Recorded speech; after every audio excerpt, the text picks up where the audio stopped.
Berapa atasanmu sanggup memberi gaji sehingga begitu enteng kau tinggalkan solatmu?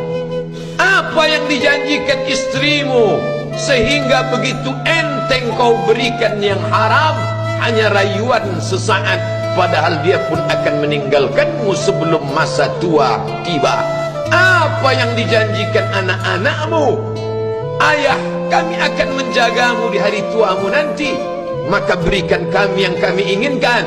Belikan kami rumah yang besar, belikan kami kendaraan yang mewah. Nanti setelah hari tua kami akan menjagamu, kata mereka. Tapi setelah kita tua, dosa-dosa begitu banyak terkumpul, mereka pun meninggalkan kita di panti jompo yang penuh dengan kesunyian, hening, sepi. Suara cucu tak terdengar menangis, karena mereka pun malu mengakui kita sebagai orang tua. Suapkanlah yang haram ke mulut mereka, berikanlah yang batil ke dalam perut mereka. Itu hanya akan menjadi azab di dunia sebelum hari kiamat tiba.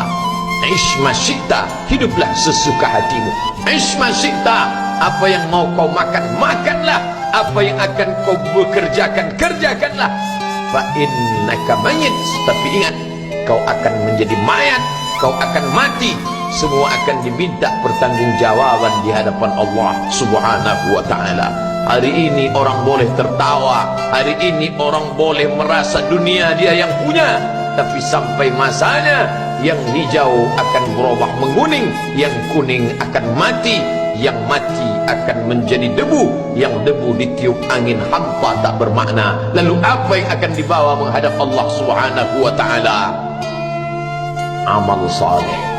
Kalau pernahlah mulut itu membaca sepotong dua potong ayat sebelum berangkat bekerja, kalau sempatlah masuk ke kamar mandi mengambil air wudhu, solat sunat duha sebelum berangkat bekerja, kalau sempatlah ketika duduk dalam suasana santai membuka iPad lalu dibuka Quran digital sambil melihat beberapa ayat merenungkan maknanya mengingat mati, kalau sempatlah mulut mengucapkan subhanallah wa bihamdihi subhanallahil azim, kalau sempatlah anak istri dibawa ke masjid iktikaf mendengarkan pengajian, kalau sempatlah beberapa persen dari pendapatan itu dilimpahkan ke rumah anak yatim panti jompo masjid, kalau sempatlah beberapa meter tanah dibeli untuk pembebasan mendirikan rumah Allah, kalau sempat memberikan beberapa karpet untuk rumah yang selalu ditinggalkan, kalau sempatlah membelikan beberapa kilo beras untuk yatim piatu dan panti jompo,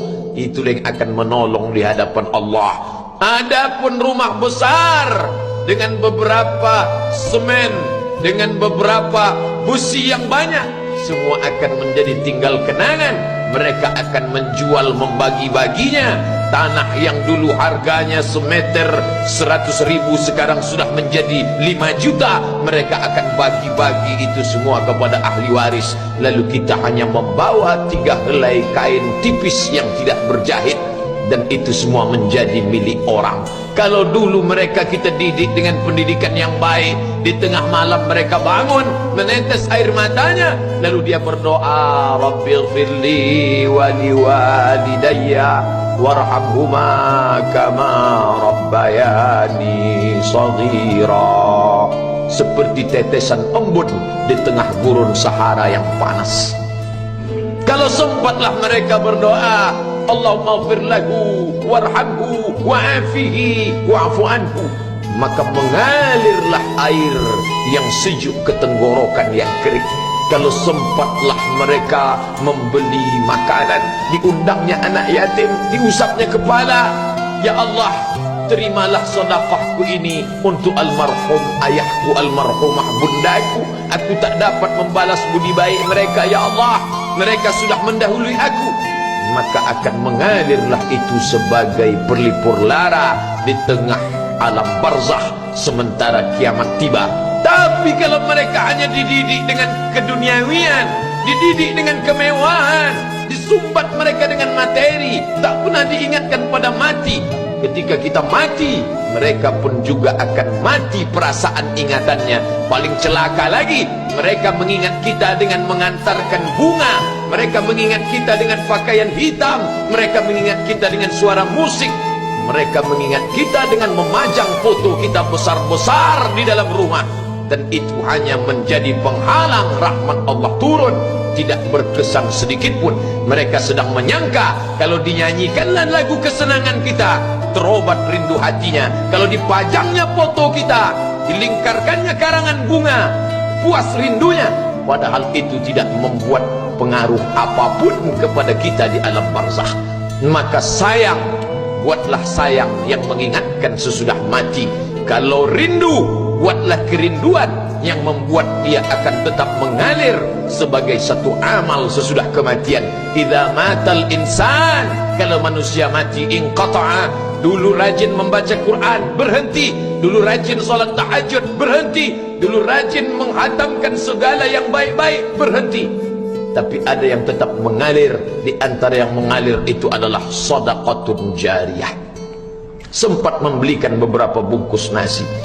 Nampak orang tua di panti jompo menyuap nasi itu, menggeletar tangan mereka karena usia lanjut, menetes air mata. Kita bukan sedang melihat orang tua, kita bukan sedang melihat orang lain.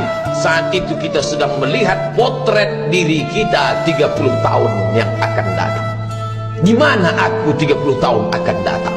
Surga, kenikmatan yang luar biasa, tapi dia tidak akan dimasuki oleh orang yang biasa-biasa. Solat biasa, baca Quran biasa, zikir biasa, untuk mendapatkan yang luar biasa, maka itu bukan perimbangan ibadah yang fair. Hanya dengan solat wajib biasa, hanya dengan baca Quran biasa, hanya dengan zikir biasa, hanya dengan sedekah biasa, berharap akan masuk ke dalam surga yang luar biasa, maka sungguh bukan suatu perimbangan.